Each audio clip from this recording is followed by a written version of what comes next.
정말 건강하게 살찌고 싶으시다고요? 그러면 먼저 살이 안 찌는 이유를 파악하는 게 우선입니다.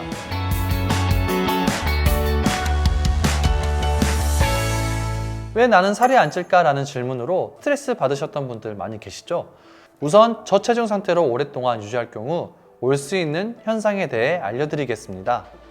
청소년기의 저체중은 성장 부진을 일으켜 키가 작아질 수 있고, 성인의 경우 식욕부진, 소화장애 등 빈혈, 골다공증에 걸리기 쉽습니다.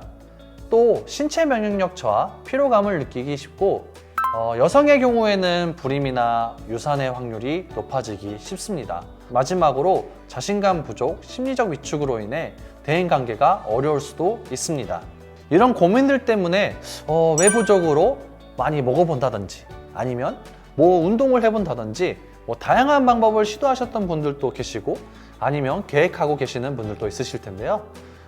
막상 해봤더니 이런 방법으로 변화가 쉽지 않다는 걸 느끼시게 될 거예요. 그러면 어떻게 하라는 거냐? 난 할 수 있는 대로 최선을 다했다 라고 말을 해주신다면, 먼저 원인을 아시는 게 가장 중요하다고 말씀드리고 싶습니다. 우리가 어떤 일을 할 때 해결만 생각하고 일을 하게 되면 그 문제는 해결될 수는 있지만 그 문제가 계속 반복될 수 있는 상황이 오게 마련입니다. 그래서 살이 찌기 위해서 살이 안 찌는 이유에 대해서도 파악이 필요합니다. 그럼 살이 안 찌는 이유에 대해서 알려드리도록 하겠습니다. 첫 번째로 장 흡수력입니다. 우리가 먹는 음식에 있는 대부분의 영양분은 장에서 흡수가 이루어집니다. 장 기능이 좋지 않다면 아무리 우리가 음식을 많이 먹고 영양제를 먹어도 흡수하지 못한 채 배출됩니다. 그러면 어떻게 장 흡수력이 안 좋아졌는지 알 수 있냐라고 물어보실 수 있는데, 그럼 제가 여러 가지 경우가 있지만 몇 가지 경우를 설명해 드리도록 하겠습니다.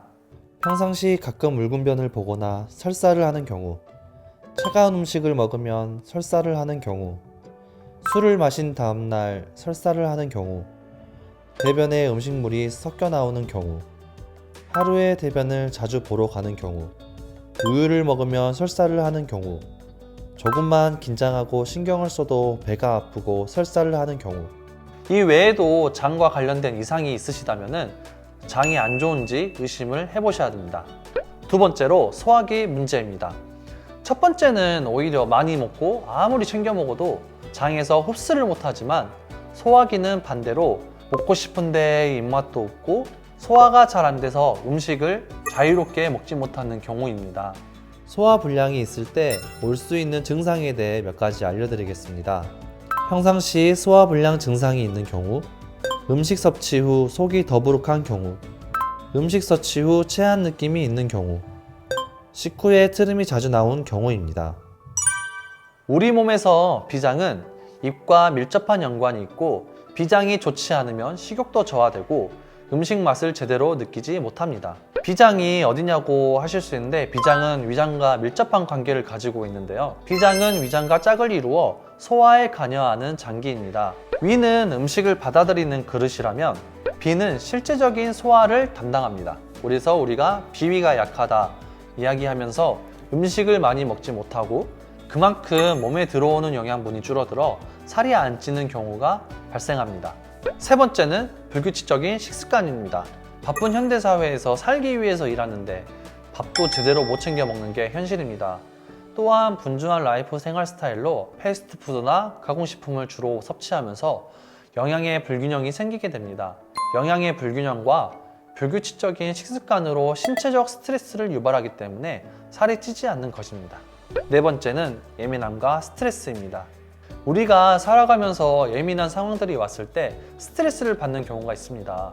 스트레스를 받게 되면 식욕도 저하되고 심한 피로감으로 인해 일 능률도 줄고 수면 욕구도 증가하게 됩니다.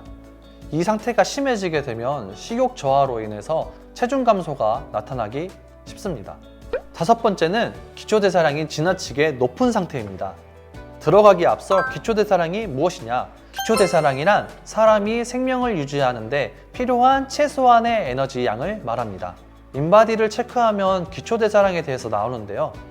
기초대사량이 높을수록 살이 안 찌고 기초대사량이 낮을수록 살이 찔 확률이 높습니다. 몸에 열이 많고 음식을 많이 먹고 소화 흡수는 잘 되지만 기본적으로 사용하는 에너지가 너무 많기 때문에 몸에 보관할 영양분이 적어서 살이 빠지게 됩니다. 이런 분들은 음식 외에 영양제 공급으로 살을 찌울 수가 있습니다. 여섯 번째는 몸이 아픈 경우입니다. 우리 몸에 아픈 곳이 있을 때 우리가 아무리 먹어도 그 먹은 영양분들을 그 아픈 곳에 다 소모하기 때문에 체중이 늘지 않습니다. 예를 들어 소모성 질환으로 내분비 질환, 미궤양 등 우리 몸이 살찌기 힘든 상태이기 때문에 건강검진을 받아서 내 몸에 이상이 없는지 확인이 필요합니다. 이렇게 살이 안 찌는 이유 6가지에 대해 알아봤습니다. 생각보다 다양한 이유들이 있죠. 내가 이런 이유 때문에 살이 찌지 않았구나 라고 자신을 파악하시는 데 도움이 되셨으면 좋겠습니다.